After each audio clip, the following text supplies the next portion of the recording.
Lanjut ke hadis berikutnya. Hadis tentang wabah adalah rahmat bagi orang-orang mukmin. Bismillahirrahmanirrahim.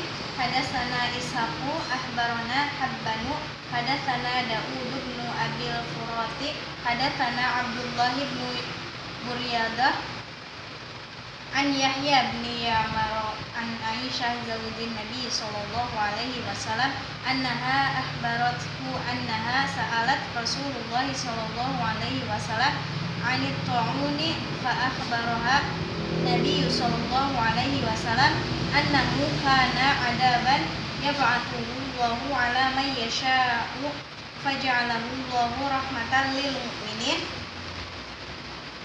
falaysa min abdin yaqa'u ta'unu fayamkutu fi baladihi sabiran ya'lamu annahu la yusibahu illa ma kataballahu lahu illa kana lahu mithlu ajri syahid.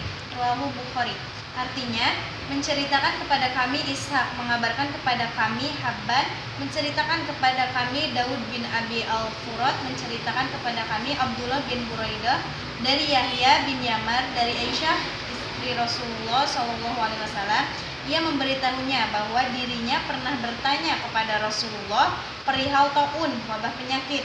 Lalu Nabi memberitahunya, dahulu taun adalah siksa yang dikirimkan Allah kepada siapa saja yang dikehendakinya. Lalu Allah menjadikan rahmat bagi orang-orang mukmin. Tiada seorang hamba yang tertimpa taun kemudian menahan diri di negerinya dengan bersabar seraya menyadari bahwa taun tidak akan mengenainya kecuali apa yang telah Allah tetapkan bagi dirinya, melainkan baginya pahala seperti pahala yang mati syahid. Hadis riwayat Bukhari. Nah, dari hadis ini sudah jelas ya bahwa Allah memberikan penyakit, memberikan siksa kepada siapa saja yang dikehendakinya. Lalu Allah menjadikan rahmat bagi orang-orang mukmin. Rahmat di sini bentuk kasih sayang bagi orang-orang mukmin. Kenapa hanya orang-orang mukmin? Karena orang mukmin pasti sudah punya keyakinan bahwa segala sesuatu itu datangnya dari Allah dan pasti mengandung banyak hikmah. Mereka langsung mentadaburinya dan bersabar. Pada masa Khalifah Umar bin Khattab juga pernah terjadi perihal penyakit ini. Orang beriman dalam menyikapi wabah penyakit ini harus tetap berikhtiar, bersabar, langkah antisipasi, mencari obat, dan yakin bahwa tidak ada sesuatu yang terjadi di luar kuasa dan takdir Allah. Nah, bila orang beriman mampu mengamalkan sikap-sikap tersebut, nyambung ke hadis selanjutnya, hadis tentang orang yang mati syahid. Bismillahirrahmanirrahim.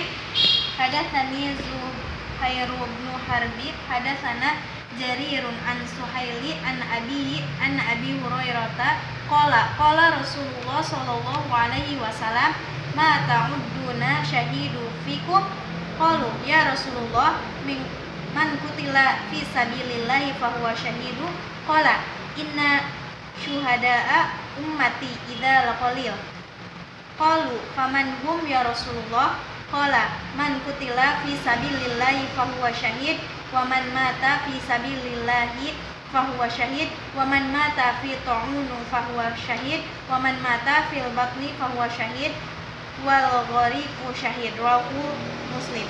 Menceritakan kepadaku Zuhair bin Harb, menceritakan kepada kami Jarir dari Suhail dari ayahnya dari Abu Hurairah. Ia berkata, Rasulullah bertanya kepada para sahabatnya, siapakah orang yang mati syahid di antara kalian? Mereka menjawab, orang yang gugur di medan perang itulah orang yang syahid. Rasulullah SAW merespon, kalau begitu sedikit sekali umatku yang mati syahid. Mereka bertanya, lalu siapa saja mereka ya Rasulullah? Beliau menjawab, orang yang gugur di medan perang itu syahid. Orang yang mati di jalan Allah bukan karena perang juga syahid. Orang yang mati karena tertimpa taun, wabah pun syahid. Orang yang mati karena sakit perut pun syahid. Dan orang yang mati tenggelam adalah syahid. Hadis riwayat Muslim. Nah, menurut Imam An-Nawawi menjelaskan bahwa syahid itu ada 3 macam. Yang pertama, syahid karena berperang melawan kafir. Yang kedua, syahid karena melahirkan atau karena wabah penyakit menular. Yang ketiga, orang yang khianat dalam harta ghanimah, harta rampasan perang. Dalam dalil pun menafikan syahid pada dirinya ketika berperang melawan orang kafir. Nah, dari pembagian Imam Nawawi, jika ada seorang meninggal karena virus, maka kemungkinan dalam golongan syahid. Tetapi penting juga untuk ditambahkan bahwa kesyahidan seseorang akibat virus juga berlaku pada orang yang telah berusaha menghindari wabah itu. Karenanya seseorang yang telah melakukan ikhtiar merupakan jihad dan kematiannya berbuah syahid. Terkait kepastiannya, tentu hanya Allah yang Maha Tahu. Sekarang itu kan virus corona ya. Ketika seseorang meninggal karena virus corona dan ia hendak mendapatkan status syahid, maka haruslah memenuhi beberapa syarat sebagaimana hadis tadi, hadis yang 13, kita harus bersabar, ikhtiar, langkah antisipasi, terus yakin bahwa segala sesuatu yang terjadi itu kehendak Allah, takdir Allah. Nah, lanjut juga masih nyambung ke hadis yang terakhir, hadis 15. Hadis tentang taun adalah kesyahidan. Bismillahirrahmanirrahim.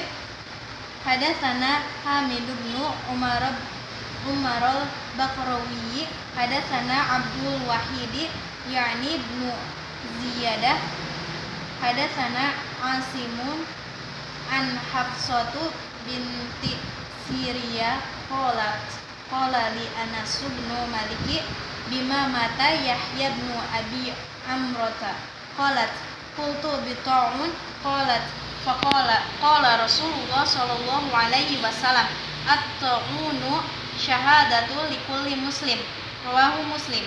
Menceritakan kepada kami Hamid bin Umar al-Bakrawi, menceritakan kepada kami Abdul Wahid bin Ziyad, menceritakan kepada kami Ashim dari Hafsah binti Sirin. Ia berkata, Anas bin Malik berkata kepadaku, Yahya bin Abi Amron meninggal karena apa? Aku berkata, karena taun. Lalu Anas berkata, Rasulullah Shallallahu Alaihi Wasallam bersabda, taun adalah kesyahidan yang dihitung bagi setiap muslim. Nah, bisa kita tarik kesimpulannya dari ketiga hadis tersebut. Ketika kita ingin mendapatkan status kesyahidan dalam menyikapi wabah penyakit ini, kita harus bersabar, berikhtiar, yakin semua yang terjadi ini kehendak Allah, sudah ditakdirkan oleh Allah. Kita harus senantiasa berhusnuzon kepada Allah, bersabar dalam menerima sesuatu. Mungkin cukup sekian yang dapat saya sampaikan, kurang lebihnya mohon maaf. Billahi taufiq wal hidayah. Wassalamualaikum warahmatullahi wabarakatuh.